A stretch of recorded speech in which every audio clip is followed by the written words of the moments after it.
Aleluia. Graças a Deus. Amém? Amém. Falaram que eu sou lá de Berlândia. Então eu queria que você declarasse para o seu irmão aí: Deus é bom. Só Deus é bom. E a bondade de Deus dura para sempre. Aleluia. Agora você vai falar em mineirês, que é a língua que a gente fala lá em Berlândia. Você diz aí para o seu irmão: Deus é bom. Só Deus é bom. Mas não é bom assim, no seco, não. Tem que dar uma balançadinha assim. Bom. Amém, irmãos? Graças a Deus. É muito bom a gente estar aqui, poder refletir sobre todas essas coisas. Como os irmãos já sabem, meu nome é Paulo Júnior. Eu sou engenheiro civil e sócio da Donep ali em Uberlândia. E também sou pastor na comunidade Sal da Terra, um trabalho que está ali em Uberlândia já há quase 15 anos, né? Foi formado ali e que tem atuado na plantação de igrejas, também em cooperação com outros ministérios.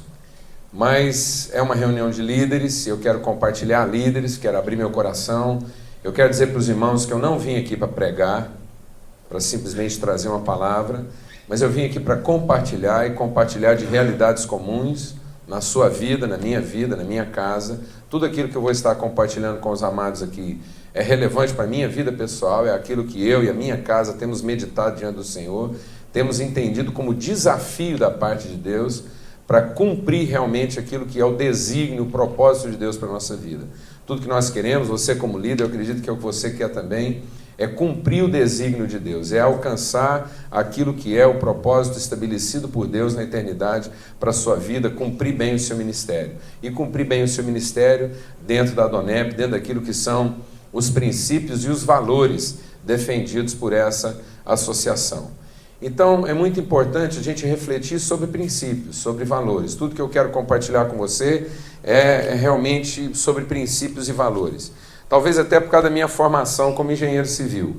A minha mulher, às vezes, tem que me chamar a atenção, porque quando eu chego numa casa, às vezes a gente vai visitar uma família de amigos ou estar com alguém, e aí chegamos numa casa, e a minha maneira de elogiar a casa das pessoas é dizer: olha, mas sua casa é muito boa, foi bem construída, né? As paredes são bem assentadas, não tem trinca, o piso foi bem assentado, as juntas estão bem feitas. E a mulher fica falando: não, isso não é coisa de falar para os outros, né? Porque ela já gosta muito de decoração e de arrumação. Mas é porque é o que me chama a atenção.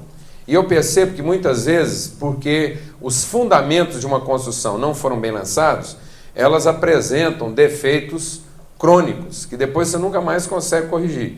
Então, às vezes, a gente tem que comprar um quadro maior para esconder uma trinca, temos que encostar um sofá na parede para esconder um mofo, temos que comprar um tapete grande para poder esconder que o piso foi mal assentado, mal rejuntado, e assim por diante, não é verdade?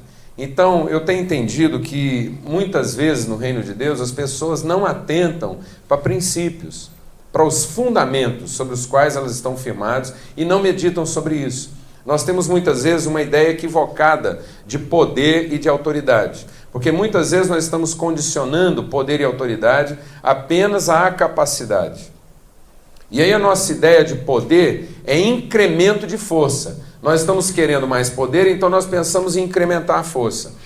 E a palavra de Deus diz que o poder de Deus estaria revelado na nossa vida na medida em que meditássemos na sua palavra. Quando Deus mandou Josué conquistar a terra, vencer os seus inimigos, Deus não deu a ele um incremento de força. Deus deu a ele o caminho para que ele fundamentasse bem os princípios do reino de Deus na sua vida, de modo que tudo quanto ele fizesse pudesse ser bem sucedido. Paulo diz que o poder de Deus na vida dele era diretamente proporcional à sua falta de força. Então, na medida em que ele perdia força pessoal, ele ganhava em poder, porque ele conhecia cada vez mais os princípios do reino de Deus na sua vida. Há uma palavra que no meio evangélico ela tem sido quase que assim expurgada, uma palavra quase que ignorada, que é meditar. Os crentes, de modo geral, não gostam de meditar. Então, se marcar um culto de libertação, um culto de prosperidade, um culto de curas e milagres, as pessoas vão estar lá. Mas se alguém marcar uma reunião de meditação, os irmãos são capazes de pensar, bom, então o líder lá, ele debandou, ele virou nova era, ele ficou zen, porque meditação não é coisa de crente. Olha, mano, a palavra de Deus diz que o homem de sucesso, o homem que prospera, é aquele que medita na palavra de Deus, porque aí tudo quanto ele faz é bem sucedido.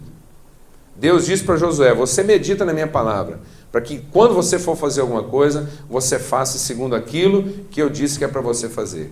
Então é muito importante nós estarmos meditando, e é isso que eu quero com os irmãos aqui nessa manhã, meditar sobre alguns princípios de liderança.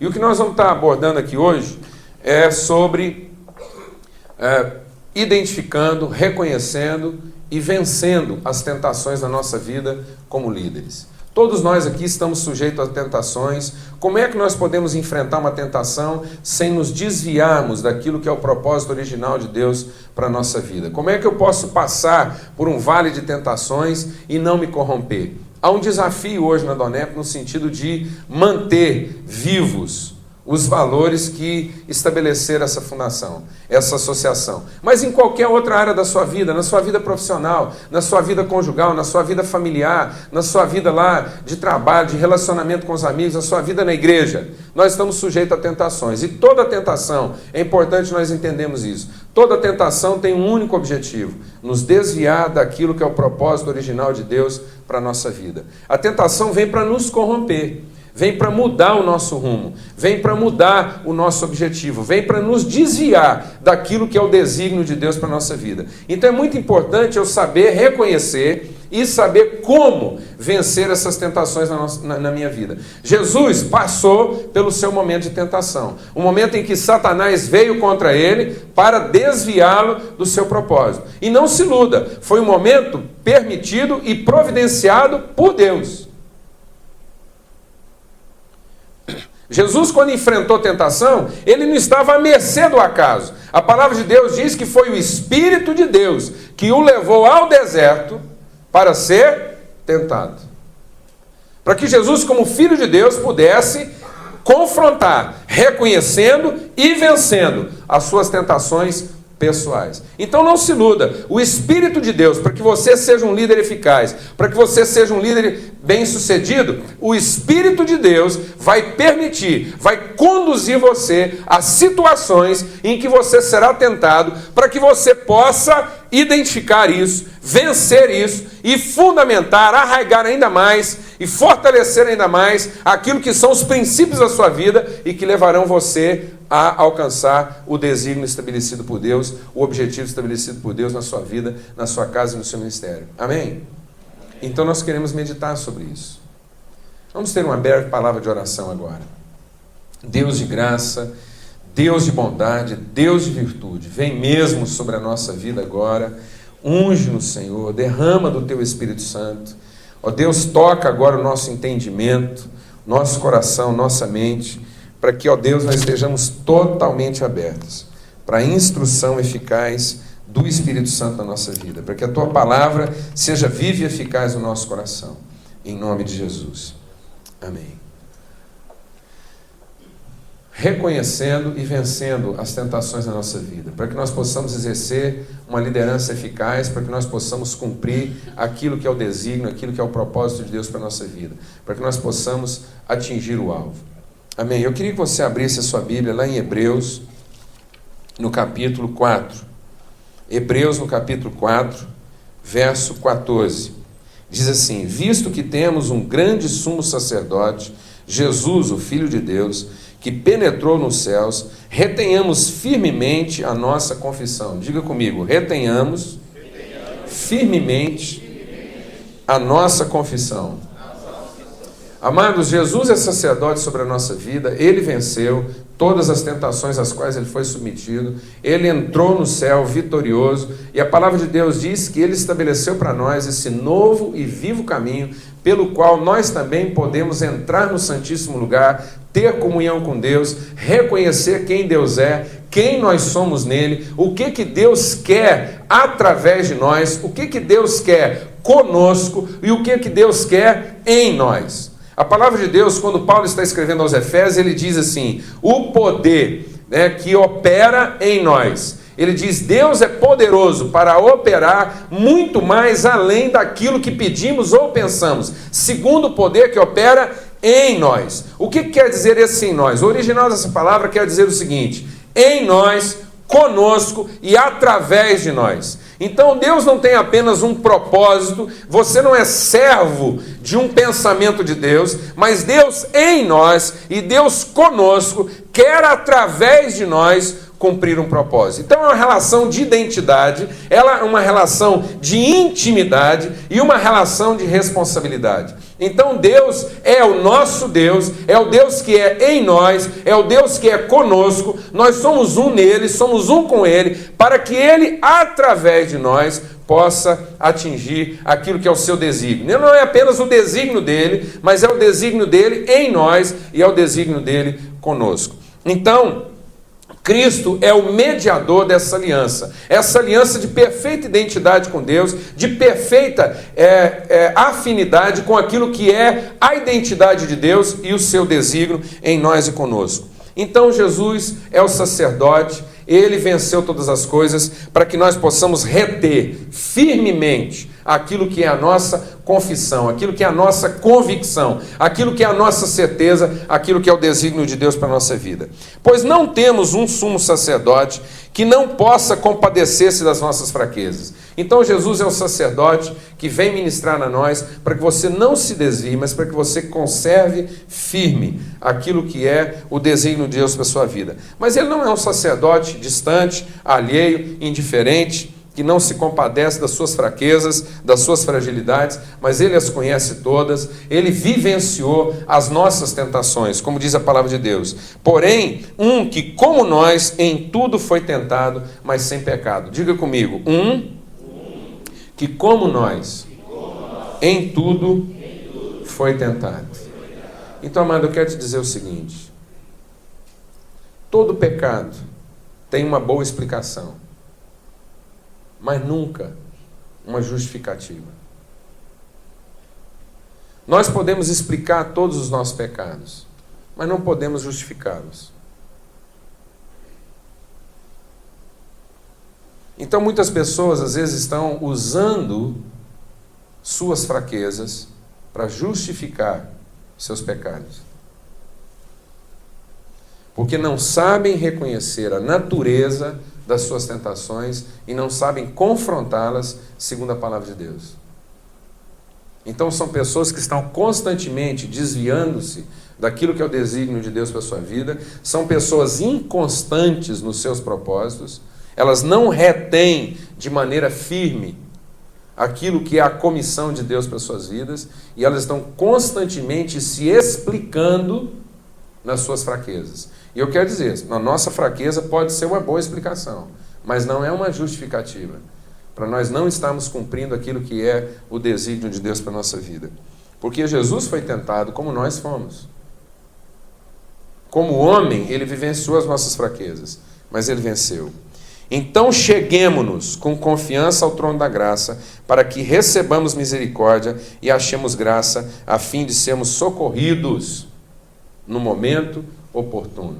Então você, como líder, enfrenta tentações, tem fraquezas, as nossas fraquezas não podem ser negadas, elas têm que ser confessadas e confrontadas, para que nós possamos ser socorridos no momento oportuno, no momento em que elas querem trabalhar contra nós. Então vamos meditar um pouco sobre o que é a tentação, da onde que ela vem, qual é a sua natureza, qual é o seu caráter e de que maneira nós podemos vencê-la. É importante, amados, nós entendemos que o diabo, a palavra de Deus diz lá em Coríntios, que o nosso inimigo, o príncipe deste mundo, cegou o entendimento das pessoas, para que não lhes resplandeça a luz do Evangelho. Lá em Romanos, no capítulo 12, a palavra de Deus nos diz o seguinte: Rogo-vos, pois, irmãos, pelas misericórdias de Deus, que apresenteis os vossos corpos por sacrifício vivo, santo e agradável a Deus. E não vos conformeis com este século, mas transformai-vos pela renovação do vosso entendimento, para que experimenteis, para que você tenha uma experiência viva, para que você possa provar de maneira eficaz, para que você possa conhecer intimamente qual é a vontade de Deus para a sua vida. Então, para que você possa saber, e não apenas saber no sentido intelectual, não apenas perceber, mas reconhecer e vivenciar qual é a boa, perfeita e agradável vontade de Deus para a sua vida. Você como líder, você como homem e mulher de Deus, você tem orado, você tem jejuado, você tem clamado, buscando conhecer qual é o desígnio de Deus para a sua vida. E a palavra de Deus diz que é muito simples. É só nós lermos esse trecho aí, ao contrário, irmos recompondo essa declaração de Paulo. Ele diz: você quer conhecer qual é a boa, perfeita e agradável vontade de Deus? Então é o seguinte, você tem que ser transformado pela renovação do seu entendimento. Muitas vezes, amados, nós não conseguimos conhecer o desígnio de Deus para a nossa vida, porque nós temos um coração transformado. Eu sou salvo, eu sei que eu vou para o céu, eu reconheço a Cristo como Salvador, Senhor da minha vida. Eu tenho salvação, eu sou herdeiro dos céus. Tá bom, mas isso não resolve tudo. Por quê? Porque eu tenho agora garantida a minha salvação, mas muitas vezes eu não fui transformado nos meus valores, na minha maneira de pensar. Há um escritor que diz o seguinte: há muitos cristãos que têm o coração em Jerusalém, mas têm a mente em Babilônia. Ou seja, eles têm certeza da sua salvação, mas os princípios e valores da sua vida não foram transformados. De modo que as suas ações estão sendo transformadas, mas não as suas motivações.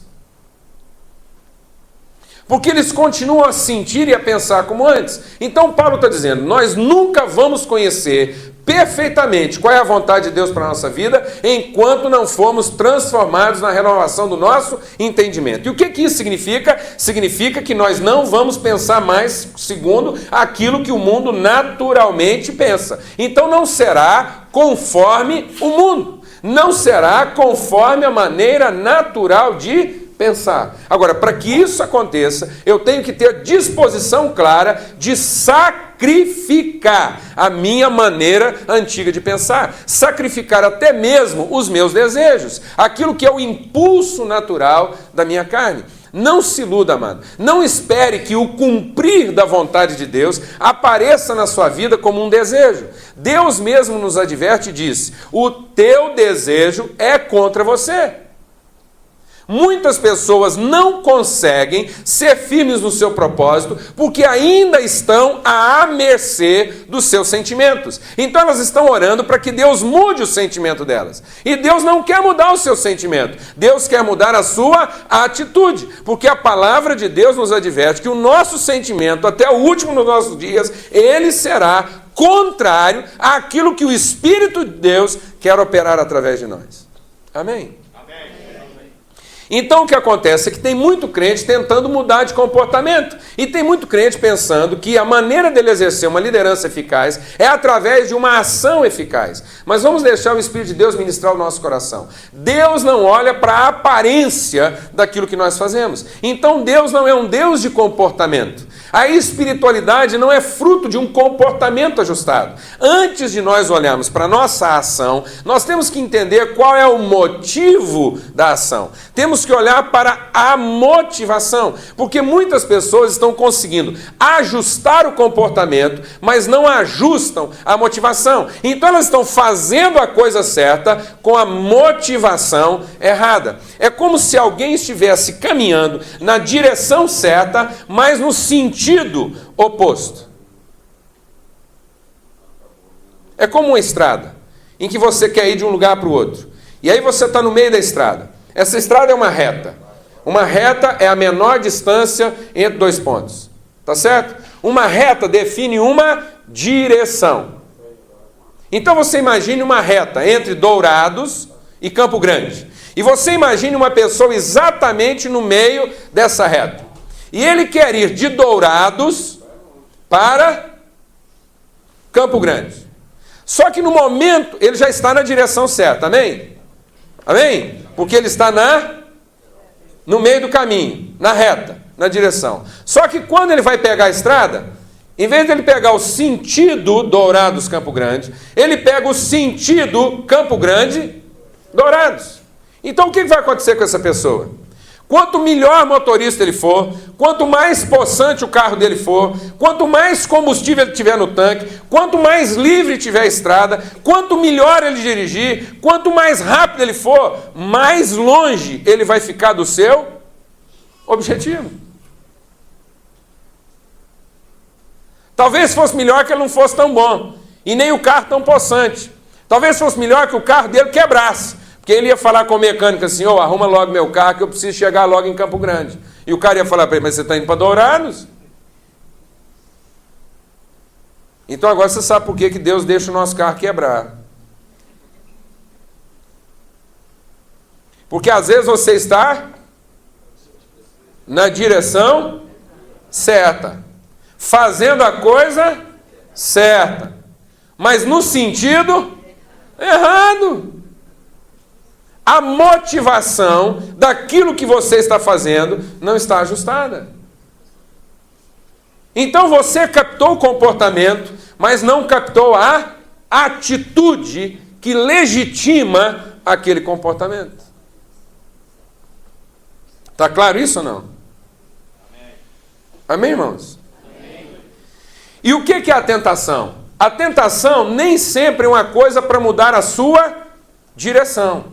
A pior tentação é aquela que te mantém na direção, mas no sentido oposto.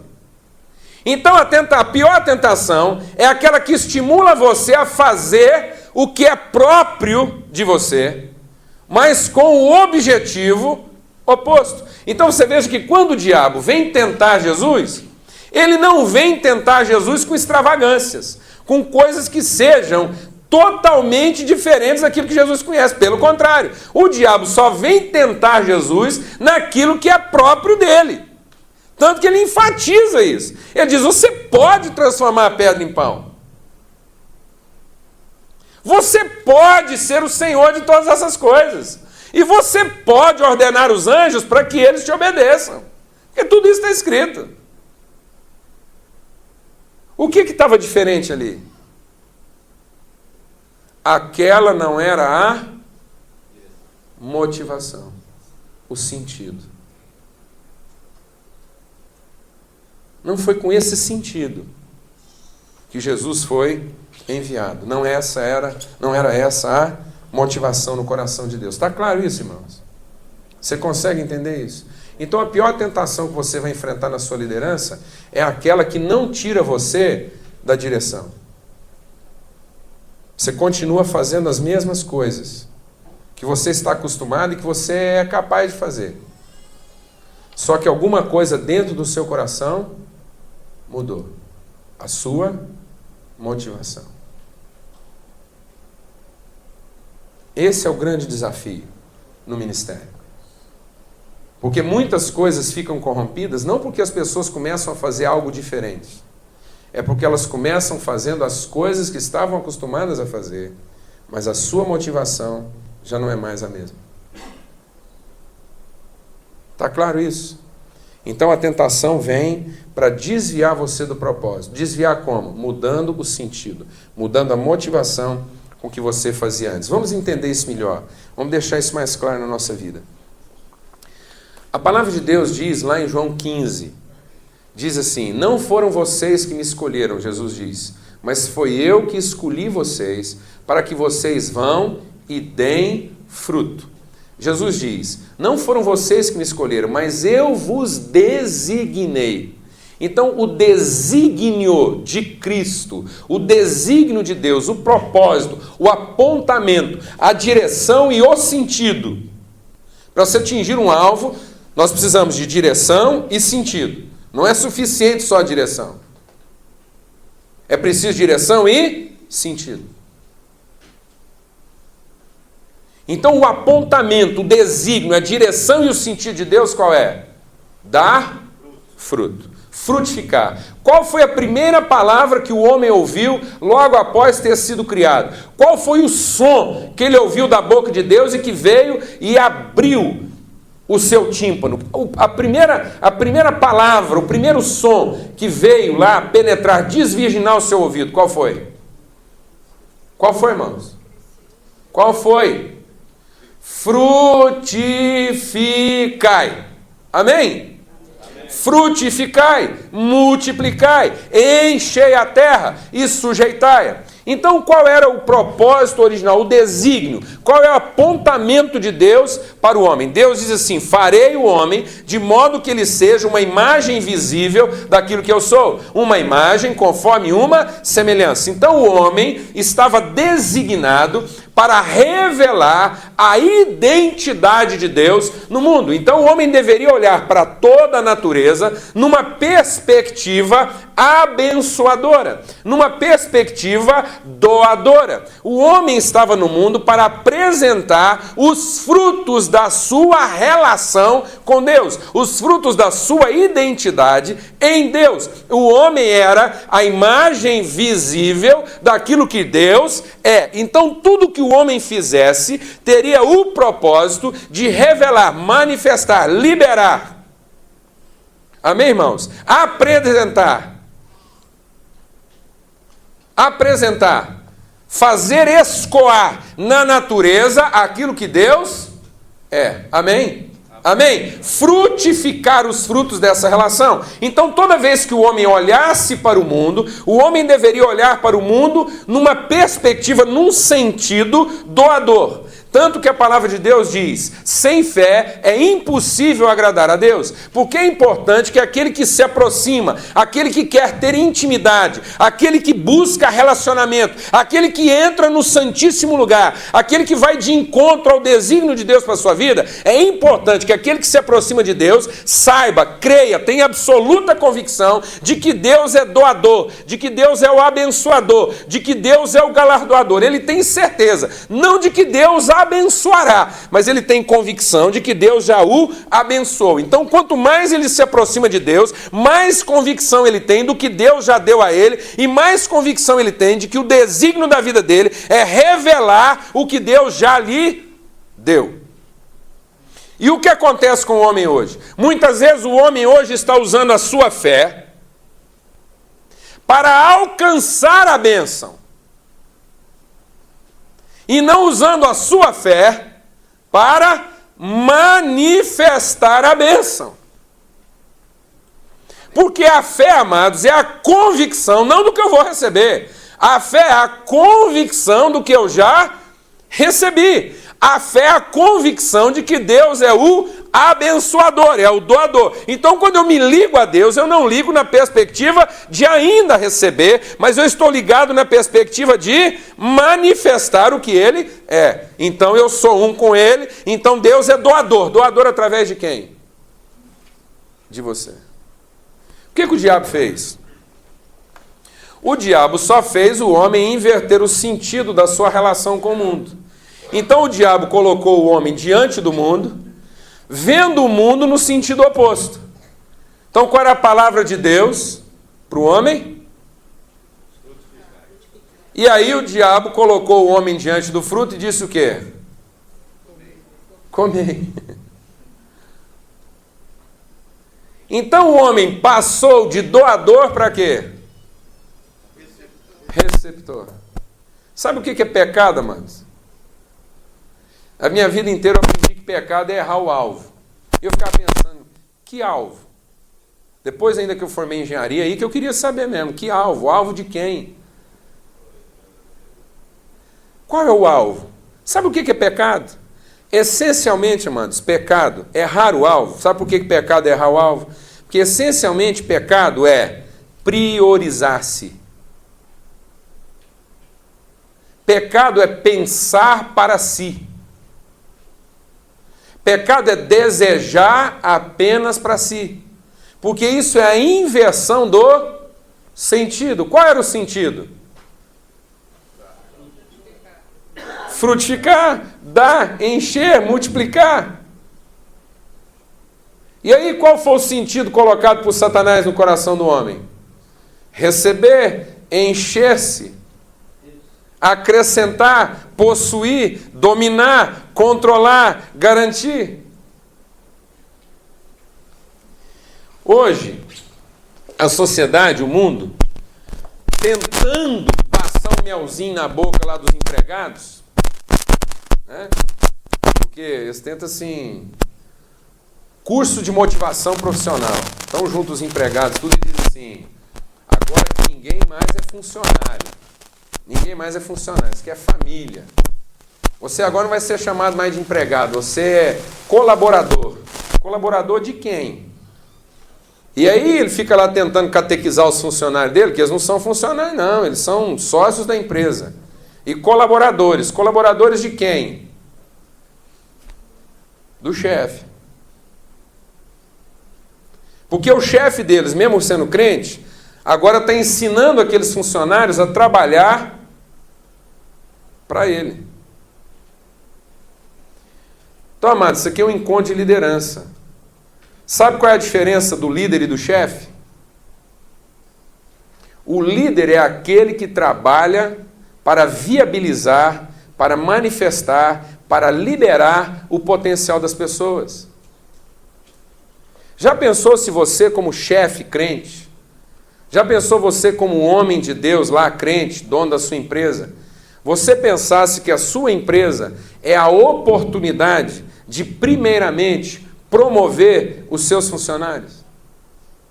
Que, na verdade, Deus deu a você uma empresa que viabilize na sua vida a possibilidade de promover todas aquelas pessoas na sua qualidade de vida, na sua condição de trabalho, na sua condição familiar. Mas o que nós fazemos muitas vezes? Mesmo crentes, nós ficamos o dia inteiro convencendo aqueles funcionários, ainda vamos orar. Oh, Deus, me ajuda a transformar a vida daqueles homens para que eles aprendam a me obedecer. E eles sejam melhores funcionários para quem? Para quem, irmãos? Para mim. Então, amados, muitas vezes nós não estamos evangelizando pessoas para Deus. Nós estamos evangelizando pessoas para quem? Para nós. Porque, primeiramente, não queremos que elas se convertam a Deus, queremos que elas se convertam a quem? A nós. Quanta mulher está orando aí para que o marido dela se converta a Deus? A ela, para tornar a vida dela mais fácil. Quantos homens querendo que a mulher se converta a Deus? Não a ela. Maridos que querem que as mulheres se convertam a Deus? Não a ele. Os filhos se convertam a Deus? Não, a nós. Para tornar a nossa vida mais fácil, com menos preocupação. Líder, amado, é aquele que influencia, é aquele que dá o exemplo. Líder é aquele que dá referência de serviço, é aquele que promove as pessoas e é aquele que libera na vida das pessoas o dom de Deus. De modo que os seus liderados sejam maiores do que você. De modo que os seus liderados sejam melhores do que você.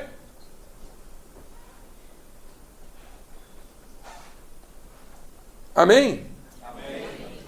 De modo que você possa dizer a eles, vocês farão coisas maiores do que a que eu fiz. Mas quantos homens de Deus se chamam líderes e são cheios de cacuete, cheios de questões mal resolvidas e mantêm as pessoas debaixo delas. Você sabe por que tem muito ministério que não cresce? Porque o líder não deixa. Porque ele quer que o ministério fique só do tamanho dele. Só no tamanho que ele dá conta de controlar. Porque ele não é líder. Ele é chefe. Porque apesar dele ser um homem de Deus, ele não está pensando em dar. Ele está pensando em quê? Em receber. Você sabe por que tem muita gente que mudou a natureza do ministério? E foi fazer outras coisas que não aquilo que estava previsto? Porque, ainda que seja uma coisa espiritual, ainda que um culto pareça espiritual, ainda que uma reunião pareça espiritual, na verdade ele está juntando aquele tanto de gente lá para resolver as questões dele. Porque agora é a chance dele ter uma plataforma e pregar o que ele quer e resolver a crise de significado que ele tinha. Então, amados, é preciso que a gente verifique de maneira sincera qual é a verdadeira motivação daquilo que nós estamos fazendo. Porque o que define a nossa identidade com Deus não é o nosso comportamento, não é a nossa ação, mas é a nossa motivação. E o diabo vem lá para mudar isso. Então o que o diabo fez? Ele tirou os olhos do homem do dom e colocou os olhos do homem na necessidade. Então o homem deixou de andar por aquilo que ele já tinha e aquilo que ele já era, e o homem passou a andar por aquilo que ele não tinha e que ele não era. Os irmãos estão entendendo isso? Deus disse para o homem: aquilo que eu faço é uma expressão visível do que eu sou. É assim que Deus age. Aí o diabo veio para o homem e disse o quê?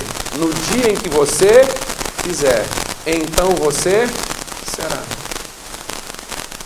Simples.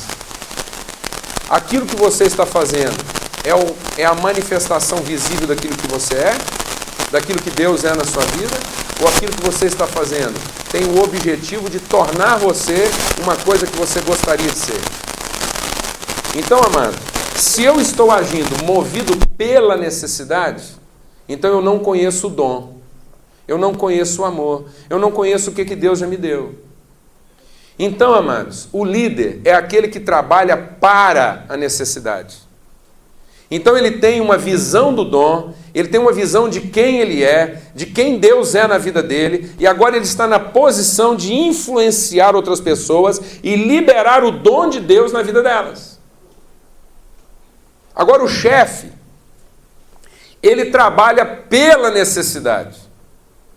Ele não é movido para a necessidade, ele é movido pela necessidade. Ele identifica uma necessidade nele, ele quer satisfazer essa necessidade, então agora ele usa pessoas para a satisfação dessa necessidade.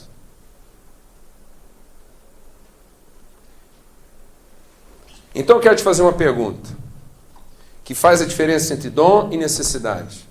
Na vida, você que é líder, homem e mulher de Deus, você é pão ou você é fome?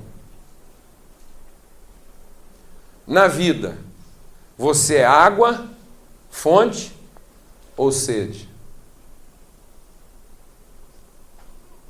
O que está nos motivando a fazer as coisas, amados? Porque nós identificamos que somos pão, conhecemos o dom de Deus na nossa vida e agora somos movidos para a necessidade daqueles que ainda têm fome.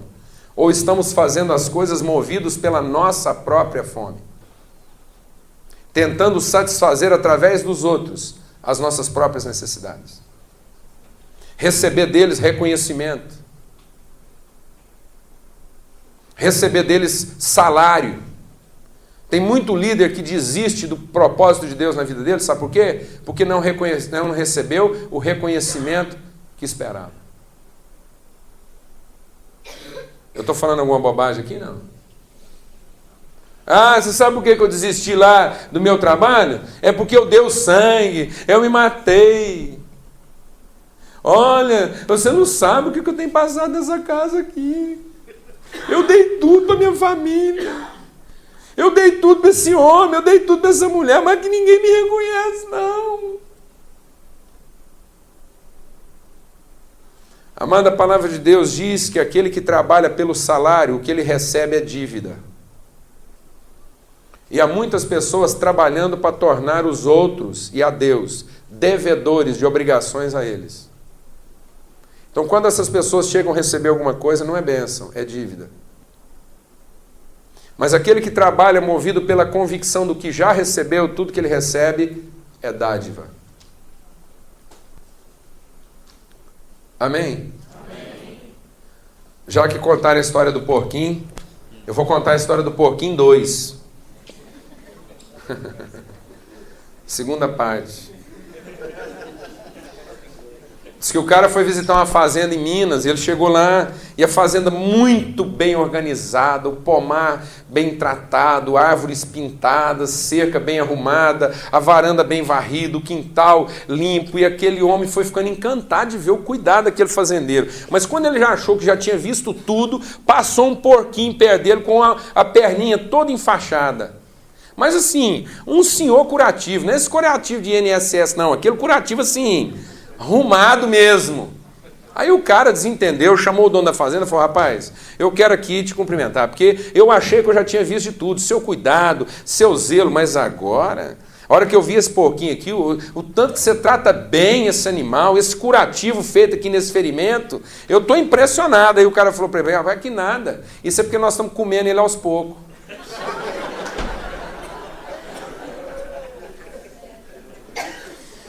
Amada, eu vou te dizer uma coisa, tem muita gente que não está procurando uma esposa.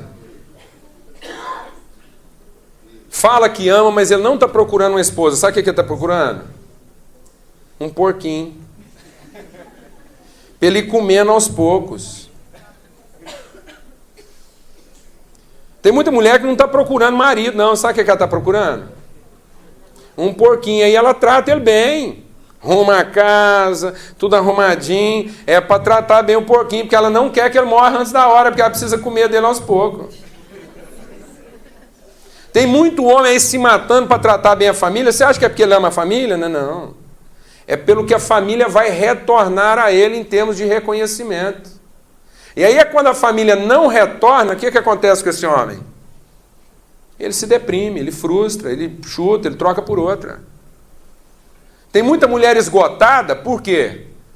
Porque ela fez de tudo para tratar bem a família, esperando que no final ela fosse receber o quê? Salário, não o salário de dinheiro, mas o salário do reconhecimento, da devoção. Aí ela não recebe. Ela se sente o quê? Ultrajada.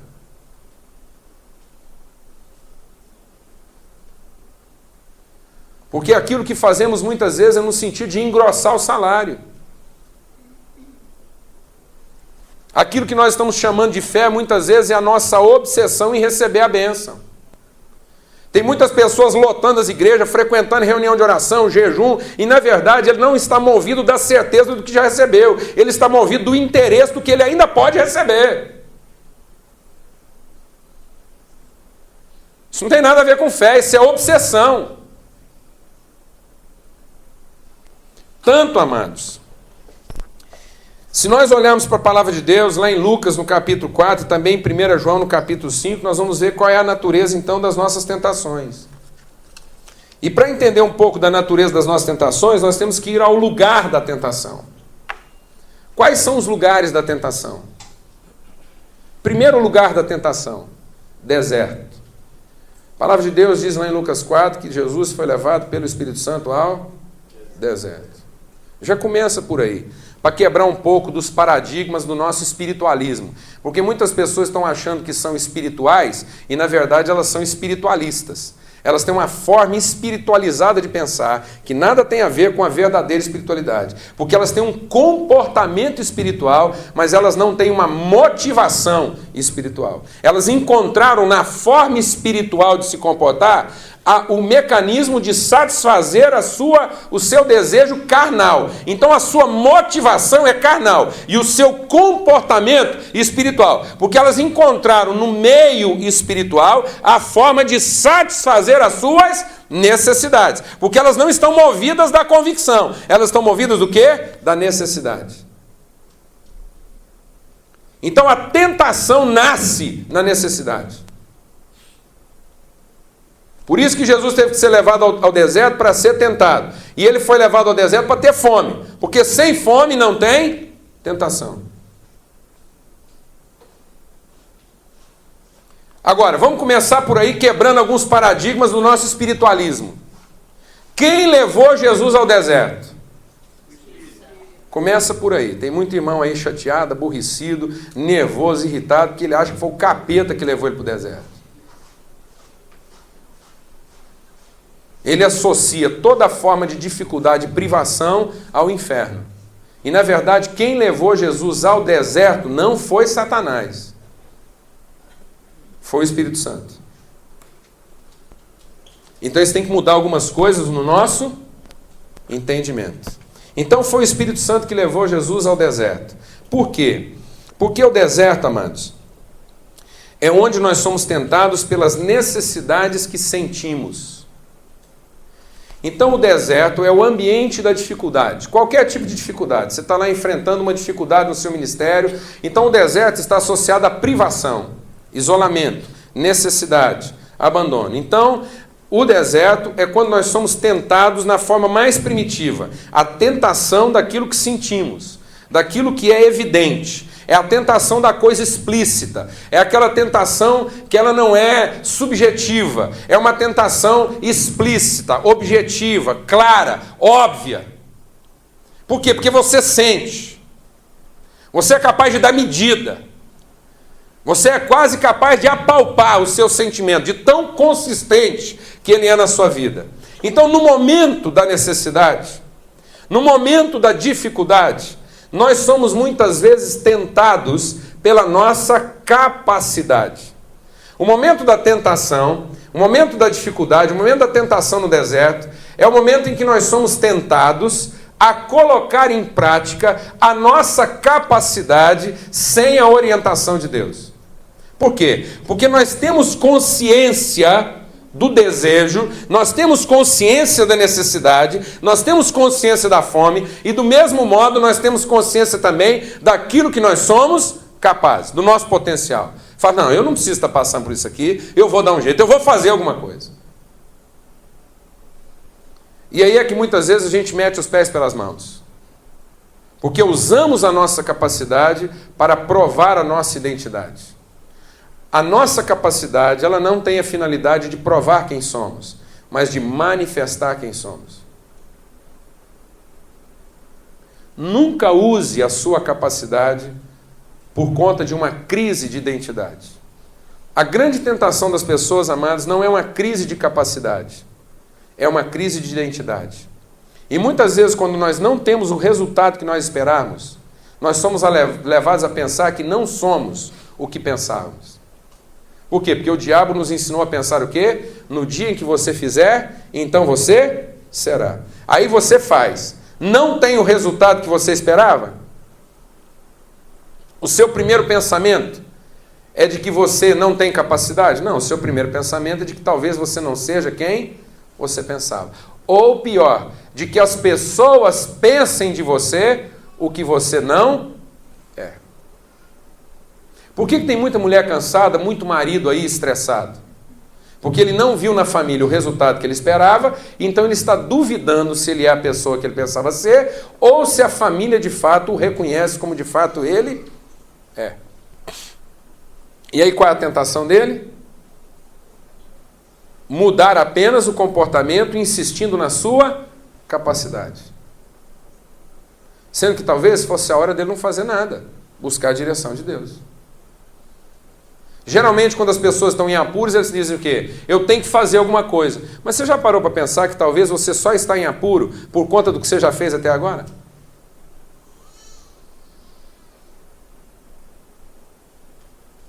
Por que muitos homens de negócio não conseguem parar de cair?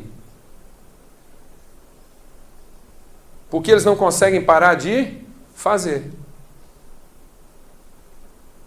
Eles estão fiados na sua capacidade. Ninguém tem crise de capacidade. Uma pessoa que estivesse verdadeiramente duvidoso da sua capacidade, ele não estaria em crise, ele estaria procurando aprender. Quando eu tenho consciência de que eu não sou capaz, verdadeira consciência de que eu não sou capaz, eu vou aprender com quem é mais capaz do que eu. A minha crise é porque eu tenho consciência da capacidade, mas não tive o resultado que eu esperava, então eu tenho que insistir na minha capacidade. E é aí que muitas vezes eu me prostituo. Porque na ânsia de provar quem eu sou através da minha capacidade, eu acabo comprometendo os valores em que eu mesmo acreditava. A tentação do deserto, amados, é a tentação de possuir a qualquer custo aquilo que eu acredito que é meu. Meu por direito. Então, já que é meu, eu tenho que ir até o fim para conseguir isso. E aí nós nos esquecemos de que o homem só pode ter aquilo que for dado por Deus. Então, o meu esforço não é para conquistar o que é meu. O meu esforço deve ser para alcançar o que me foi dado. Porque se Deus não me der, então não é meu.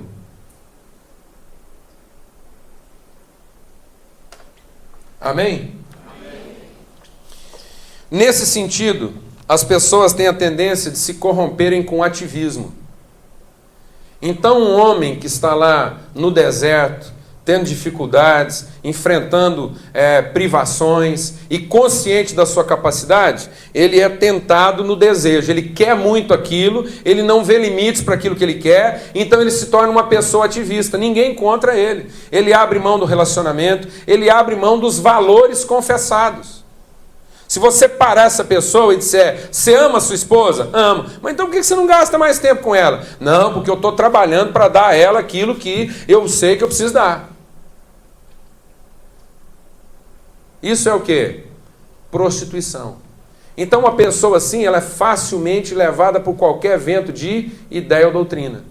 Porque ele vê na sua capacidade, e apenas na sua capacidade, uma forma de alcançar os seus objetivos e de possuir aquilo que ele pensa que é dele. Mas eu vou dizer uma coisa, amado. O João Batista disse assim, um homem só pode ter, alguma coisa só é verdadeiramente nossa se ela for dada por Deus. É dom. Então, antes de ter consciência da sua capacidade, tenha consciência do que Deus deu a você. Para que quando você alcançar isso, você não pense que isso foi mérito seu. Foi graça de Deus. Se o seu trabalho vai bem, se o seu ministério vai bem, se a sua liderança vai bem, graça de Deus. Amém? Amém. Diga comigo, no deserto, somos tentados a corrupção dos nossos valores pessoais, a viver da nossa capacidade. Isso é prostituição, amados. A mulher prostituta é uma mulher como outra qualquer. Só que ela usa da sua capacidade para alcançar os seus objetivos pessoais.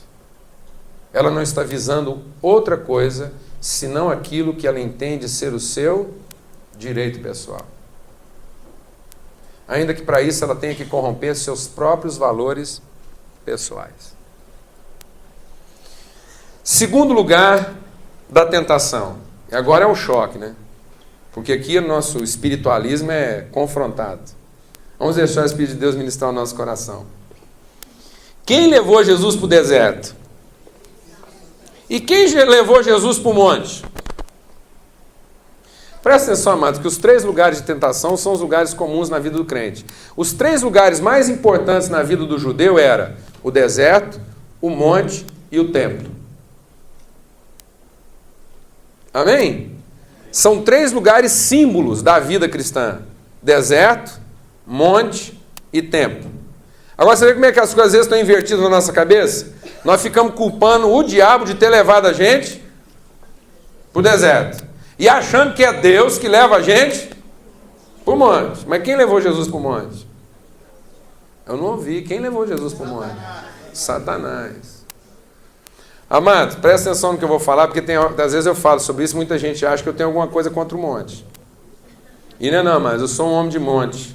Deus já ministrou coisas tremendas na minha vida no monte. Muitas vezes, quando eu estou com a minha vista desviada e meu propósito assim desviado, eu tenho que ir para o monte para alinhar, porque é no monte que você tem uma visão assim ampla e plena. Mas o problema é que hoje é difícil você achar um monte vago. Hoje tem fila para os montes já estão quase tudo ocupados.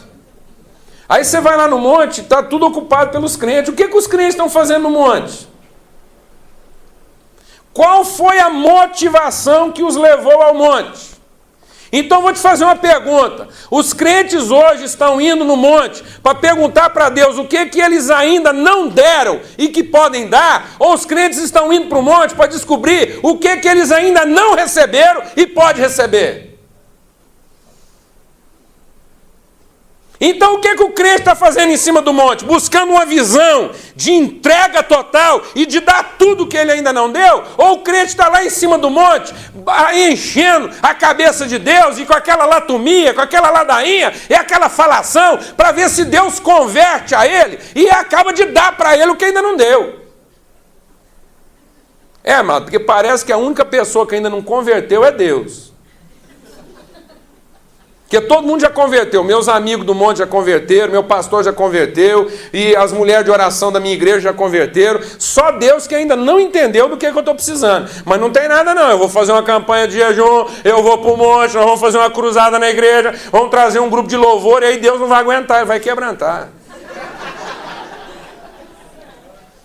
No final da campanha forte, no final do culto, Deus vai estar quebrantado. Ele não vai aguentar aquela música, não. E a hora que o pastor fizer o apelo, ele vai ser o primeiro a atender. Ele vai vir chorando e vai falar, não, gente, eu não aguento. Eu tenho que dar isso para vocês.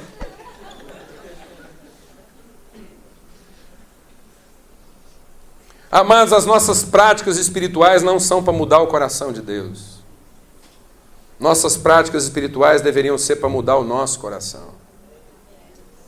Orar, jejuar não é para converter o coração de Deus, é para converter o nosso. De modo que a gente descubra o que Ele já deu, que está disponibilizado a nós e que nós ainda não demos para os outros. Então o monte não é lugar de pensar no que podemos receber. Porque o diabo levou Jesus para o monte para quê? Para mudar o sentido da vida dele. E falar, agora fica aqui em cima do monte e veja o que você pode receber. Então há muitos crentes sinceros que estão no monte não levados por Deus, mas levados por quem? Pelo espírito de Satanás. Porque não vislumbram o que podem dar. Estão vislumbrando aquilo que ainda podem receber. Então no monte nós somos tentados pelas necessidades que pensamos ter. No deserto somos tentados pelas necessidades que sentimos. São explícitas, são evidentes. É a fome, é o frio, é a fraqueza, mas no monte não. O que leva as pessoas para o monte é o automóvel, é a casa, é o emprego. São necessidades explícitas? Não, são subjetivas. Ele pensa que tem. Ele pensa que precisa ganhar mais, ele pensa que precisa de uma casa melhor, ele pensa que precisa ter um carro mais novo, ele pensa que precisa ser promovido. Então aquilo não é uma necessidade real, é uma necessidade subjetiva. Porque são necessidades que não têm tamanho. A fome não, você comer um prato de comida, acabou. Mas automóvel, isso não tem tamanho. Casa, isso não tem tamanho. Sucesso da empresa, isso não tem tamanho. Então são as necessidades que eu penso ter. Então o monte é um lugar da oportunidade. Se no deserto eu fui tentado pela dificuldade, no monte eu sou tentado pela oportunidade. E tem muitos irmãos se desviando do desígnio de Deus pela sua vida, pelo seu senso de oportunidade. Amados, oportunidade é uma bênção. A palavra de Deus diz que a oportunidade passa pelo justo, o dia da oportunidade. E o homem sábio é aquele que sabe aproveitar a oportunidade. Mas tem gente que transformou a oportunidade em oportunismo.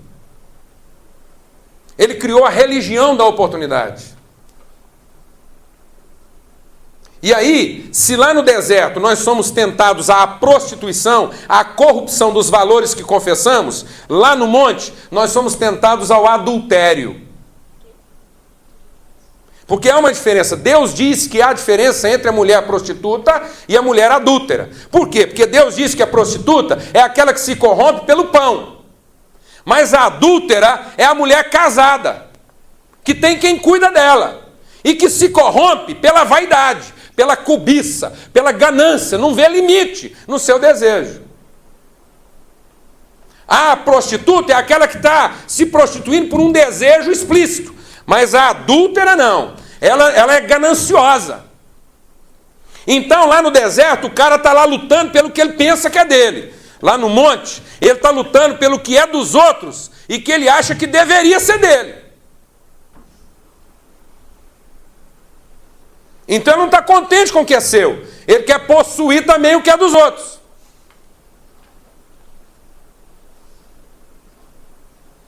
Lá no monte, ele está lá por causa das comparações que ele faz.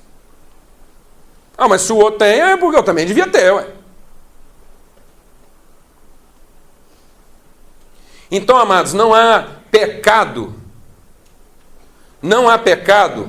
em ambicionar, não há pecado em olhar alguma coisa que o outro tem e desejar ter a mesma coisa.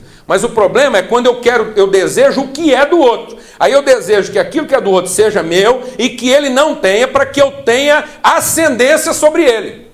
Então tem muita gente que está lá no monte tentando ser mais rico para que ele possa controlar os outros. Tentando ter mais poder para que ele possa ter domínio sobre os outros. Então ele não está querendo crescer.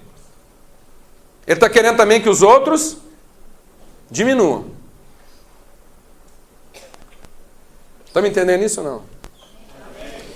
Então no monte, muitas vezes nós somos corrompidos nos compromissos que assumimos. Por quê? Estamos ali no monte fazendo comparações. Então lá no deserto nós somos corrompidos nos valores que confessamos. E no monte? Corrompidos nos compromissos que assumimos. Ah, mas eu quero te dizer uma coisa. Há uma coisa terrível acontecendo na igreja hoje. Em nome da oportunidade e da necessidade, ninguém tem mais compromisso com ninguém, não. O povo está em busca do poder. Só que o poder que as pessoas estão chamando de poder não é poder, é força. Eles estão querendo um incremento de força para sobrepujar os outros. Então chega um pastor mais ungido, começa um trabalho, não sei o quê, não sei o quê, agora uma nova associação, e fica ali desse jeito. Eu tenho falado para os irmãos lá da minha igreja, eu falo, você faz um favor, o dia que você mudar para uma cidade, porque o cara muda de cidade, o crente, aí ele fica ali, ele faz um tour evangélico. Aí depois que ele fez o tour, ele faz uma listinha, ele fala, igreja boa é aquela lá, pá, aquilo tem uma banda lá, um coral, pastor, ministério, negócio é ungido, a palavra do fogo é lá que eu vou ficar. Eu já falei para os irmãos, você vai mudar de cidade, então você faz um favor, você procura a pior igreja que tiver na cidade. Você procura o pregador mais ruim que tiver na cidade. Aqui é a banda mais chinfrim. E vai agarrar de oração com esse povo. E vai lá ver dentro desse ministério o que você tem que pode ser dado a eles. Então você encosta lá no pastor e fala, pastor, sua pregação é ruim, hein? Mas não tem nada não, irmão. Nós vamos agarrar aqui de oração, você achou um companheiro de oração. E nós vamos buscar, porque Deus tem promessa para sua vida. E pode ser a pregação mais chinfrim, você está lá desanimado, mas eu vou ser o primeiro do banco, e eu vou nos seus apelos, e eu vou junto com você, e vou chorar com você. Porque eu não vim aqui para receber, eu vim aqui para dar para você. Mas hoje não. Em nome da oportunidade, as pessoas não sustentam compromisso. Então tem homem e mulher aí que não estão casados um com o outro, estão casados com o casamento. Tem gente que acredita tanto no casamento e está à procura de um casamento bem-sucedido que é até capaz de largar o cônjuge para ficar com o casamento. Não, eu vou salvar meu casamento. Como? Eu vou largar minha mulher. Tem condição, porque com a mulher dessa não vai virar mesmo. Então, e eu acredito em casamento. Tem gente que acredita tanto em casamento que já casou 5 vezes. Ele está procurando uma esposa? Não, mas ele está procurando um casamento. E em nome do seu ideal, ele não tem compromisso com ninguém. Ele está procurando uma companheira? Não, ele está procurando uma oportunidade.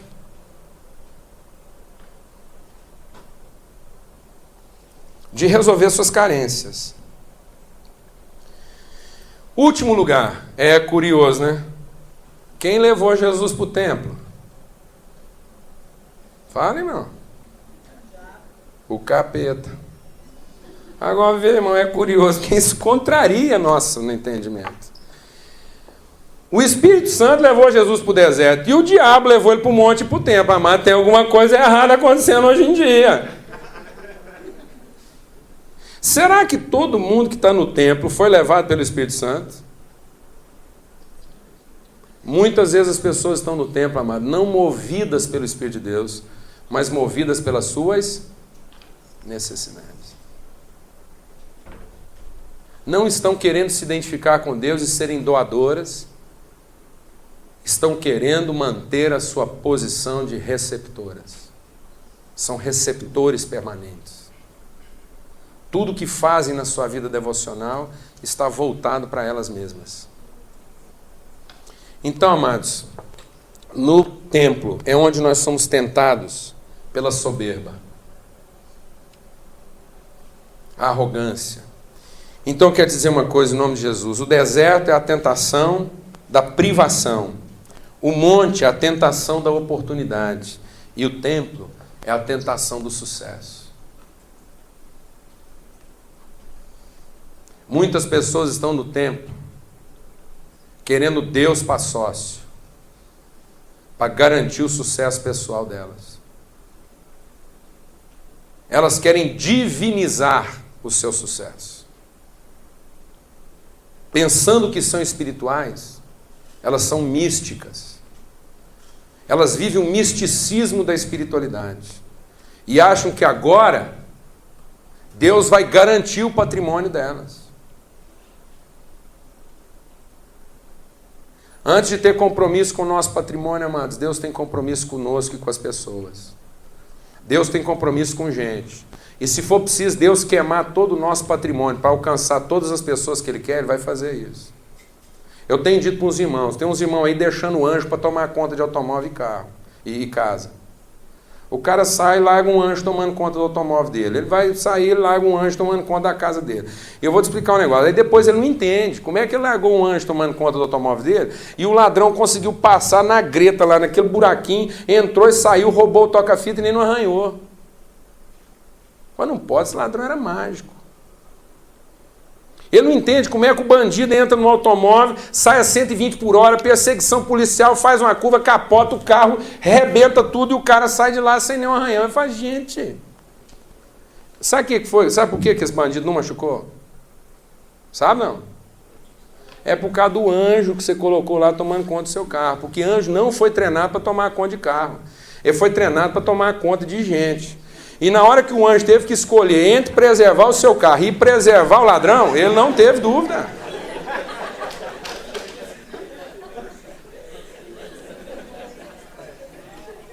Ele nem pensa, o anjo nem pensa, entre preservar o seu patrimônio e preservar o bandido, para que ele tenha outra chance de conhecer o evangelho através de você, porque você vai chegar lá, vai perdoar ele, vai abraçar ele, vai beijar ele, falar, companheiro, seu automóvel aqui não é nada não, companheiro, eu louvo a Deus porque sua vida foi preservada, vem cá.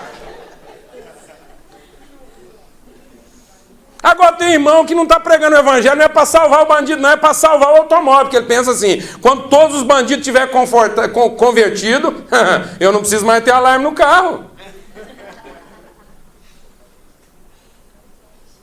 Quando tudo quanto é ladrão tiver convertido, vai ser beleza, porque eu não preciso mais trancar minha casa. Então ele está tentando divinizar o sucesso dele. Como se fosse o sucesso dele que ele fosse levar para o céu. Não é o seu sucesso que você vai levar para o céu. São as pessoas que você alcançar através dele.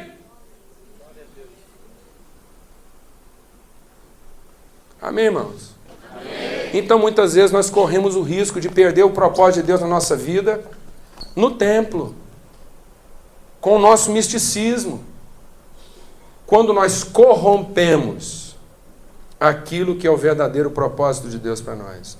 Então, no deserto, eu corro o risco de me corromper nos valores pessoais. Lá no monte, eu corro o risco de me comprometer com os compromissos assumidos. E lá no templo, eu corro o risco de comprometer a minha verdadeira identidade. Eu não estou aqui para viver em função de mim mesmo. Eu não estou aqui para divinizar o meu patrimônio. Eu estou aqui para usá-lo até a última gota, para que as pessoas sejam alcançadas e conheçam o meu verdadeiro patrimônio. E sejam parte dele. Eu não estou aqui para reter, eu não estou aqui para guardar, eu estou aqui para repartir. Eu não estou aqui para pôr pessoas trabalhando para mim, de modo que eu me enriqueça cada vez mais. Mas estou aqui para usar a minha riqueza em favor delas. De modo que a minha empresa, o meu trabalho, o meu ministério, seja um fator de promoção de pessoas. E não de utilização de pessoas.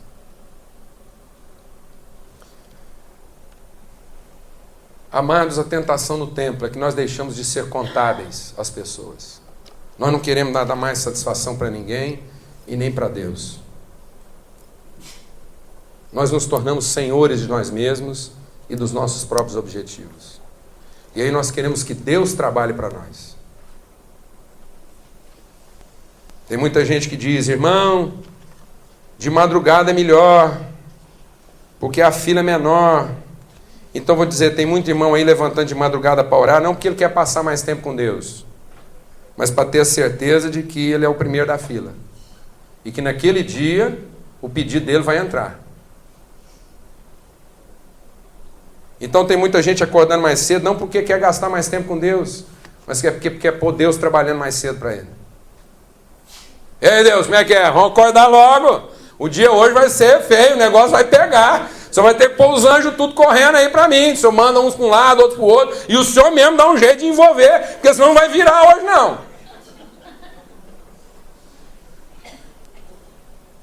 Nos tornamos senhores da nossa vida. Então, amados, que o nosso deserto seja um lugar de não querer comer o pão sozinho. Que o nosso monte seja um lugar da gente ver o que nós ainda não demos e que pode ser dado. E que o templo seja o lugar de estarmos ganhando cada vez mais consciência de qual é o verdadeiro propósito da nossa vida e que ainda pode ser atingido. Ó Deus, eu não quero o pão se eu não puder repartir. Ó Deus, eu não quero a oportunidade que não seja para os outros. Ó Deus, eu não quero a espiritualidade que me faça esquecer de Ti. Amém, irmãos? Amém. Vamos ter uma palavra de oração. Ó Deus de graça e bondade, Senhor, nós queremos conhecer de fato a natureza, a essência daquelas coisas que têm tentado nos desviar de Ti. Mas acima de tudo queremos conhecer a nossa natureza. Quem é o Senhor? Ó Deus, a Tua palavra diz que pelas promessas nós nos tornamos participantes da Tua natureza. As Tuas promessas não são, ó Deus, para que a gente fique aí pensando no que ainda pode receber. As Tuas promessas são para que nós conheçamos quem já somos e o que já recebemos de Ti. Para que nós tenhamos liberdade e disposição e compromisso e empenho em cumprir o desígnio do Senhor para a nossa vida. O Senhor nos designou para frutificar nessa terra e não para comer todos os frutos que essa terra produz. Ó Deus, nós não somos nessa terra consumidores, nós somos doadores. Tua palavra diz que em Cristo Jesus nós somos o último Adão, espírito vivificante. E é isso que nós queremos ser, ó Pai. Em nome de Cristo Jesus, o Senhor. Amém.